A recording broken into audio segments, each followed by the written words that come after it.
তুমি না, আল্লাহই আমার রব। আমাকে অস্বীকার করিস? আমি তোর প্রভু। এখনো সময় আছে, আমাকে রব মান। সাধারণ খাদেমা ছিলেন। ফিরাউনের মেয়ের চুল আঁচড়ে দেওয়া ছিল তার কাজ।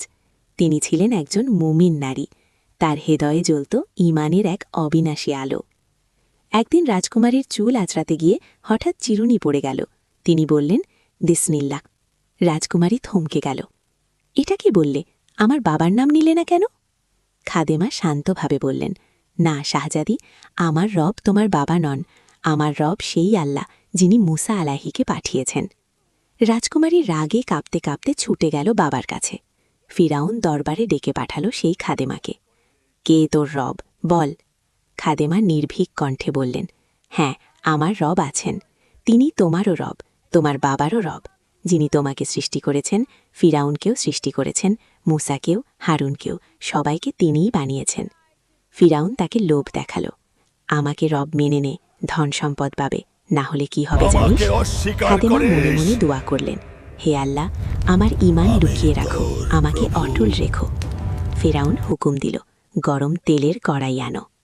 তখন সেই খাদেমার দুটি ছোট্ট মেয়ে ছিল, 6 বছরের ফাতেমা আর 6 মাসের একটি শিশু। ফিরাউন বলল, তোর মেয়েদের আগে ওই কড়াইয়ে ফেলব, তারপরও কি তোর ঈমান ধরে রাখবি? মায়ের বুক ভেঙে গেল, কিন্তু ঈমান টলল না। ফিরাউনের সেনারা 6 বছরের ফাতেমাকে ধরল। মা চিৎকার করে উঠলেন, ফাতেমা আমার লক্ষ্মী। আর তখনই আল্লাহ সুবহানাহু ওয়া তাআলা এক অলৌকিক কুদরত দেখালেন। মায়ের চোখের সামনে থেকে সমস্ত পর্দা সরিয়ে দিলেন।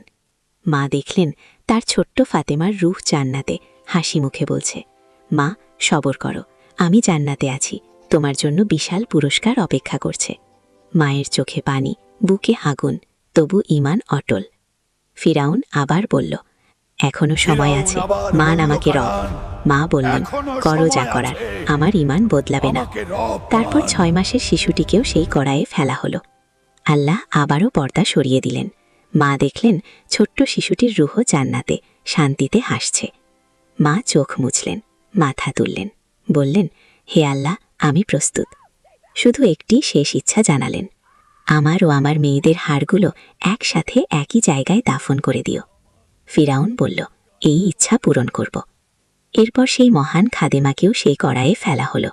মা ও 2 মেয়ে, 3 জনের হাড় একত্রিত করে একটি কবরে দাফন করা হলো। ফিরাউনের স্ত্রী আসিয়া সেই কবরের পাশে দাঁড়িয়েছিলেন, চোখে জল। তিনি মনে মনে বললেন, এই সত্য, এই নারী সত্যের পথে জীবন দিলেন, আমিও সেই রবকে মানি। ফিরাউনের কানে পৌঁছাল তার নিজের স্ত্রী আসিয়াও ঈমান এনেছেন। ফিরাউন আসিয়াকে ডাকল, তাকে বোঝানোর চেষ্টা করল, লোভ দেখালো, ভয় দেখালো। কিন্তু আসিয়া দোয়া করলেন, হে আল্লাহ, ক্ষুধা তৃষ্ণা সহ্য করব, কষ্ট সহ্য করব, শুধু আমার ঈমান যেন না যায়। ফিরাউন হুকুম দিল, আসিয়াকে কোড়া মারো। দরবারের সামনে রানীকে কোড়া মারা হল, তবুও আসিয়া অটল। শুলিতে ঝোলাও। আসিয়াকে শুলিতে ঝোলানো হল। তার শরীর ক্লান্ত, কিন্তু রুহু শান্ত। সেই কষ্টের মুহূর্তে আসিয়া দোয়া করলেন, হে আমার রব, জান্নাতে আমার জন্য একটি ঘর বানিয়ে দাও, আমাকে ফিরাউন থেকে মুক্তি দাও। আল্লাহর হুকুম হল, জান্নাতের সমস্ত দরজা খুলে দাও। শুলিতে ঝুলন্ত আসিয়া নিজের জান্নাতের ঘর দেখলেন। তার ঠোঁটে ফুটে উঠল এক অপূর্ব হাসি। সেই হাসির মুহূর্তে তার রুহু বেরিয়ে গেল। বহুকাল পরের কথা, মেরাজের রাতে নবী করিম সাল্লাল্লাহু আলাইহি ওয়াসাল্লাম বাইতুল মুকাদ্দাস থেকে আসমানের দিকে উঠছিলেন। হঠাৎ তিনি একটি অসাধারণ সুগন্ধ অনুভব করলেন। জিব্রাইল, এই সুগন্ধ কোথা থেকে আসছে? জিব্রাইল আলাইহি ওয়াসাল্লাম বললেন, ইয়া রাসূলাল্লাহ, এটি সেই খাদেমার কবরের মাটির সুগন্ধ, যাকে তার 2 মেয়ে সহ জ্বালিয়ে মারা হয়েছিল। 2000 বছর পেরিয়ে গেছে, কিন্তু সেই সুগন্ধ এখনও ভেসে আসছে। হযরত খাদিজা রাদিয়াল্লাহু আনহার ইন্তেকালের মুহূর্তে নবী করিম সাল্লাল্লাহু আলাইহি ওয়াসাল্লাম বললেন, খাদিজা, যখন জান্নাতে যাবে আমার সতীনকে আমার সালাম পৌঁছে দিও। খাদিজা রাদিয়াল্লাহু আনহা অবাক হয়ে জিজ্ঞেস করলেন, আপনার সতীন সেই কে?